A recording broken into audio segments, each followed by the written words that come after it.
বর কাকে বলে? বর কত প্রকার? বিবাহের মাধ্যমে অন্যের বাচ্চার ভালো মন্দ সুখ দুঃখের দায়িত্ব নেওয়াকে বর বলে। বর 5 রকমের হয়। নাম্বার 1, আলসে বর, যে কিনা সংসারের কাজকর্ম ছাইরা সারাদিন বউয়ের পিছনে পিছনে ঘুরবো আর ক্যাক ক্যাক ক্যাক করবো, আর বউ কি করতেছে না করতেছে নজরদারি করতে থাকবো।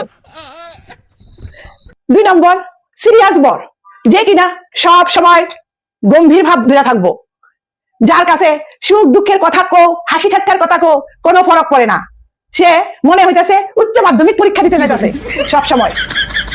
3 নম্বর বর হলো আল্লাদি বর, যারা একটু কথাতে রাগ কইরা মান অভিমান করতে থাকে, সারাদিন মান অভিমান করাই তার কাজ।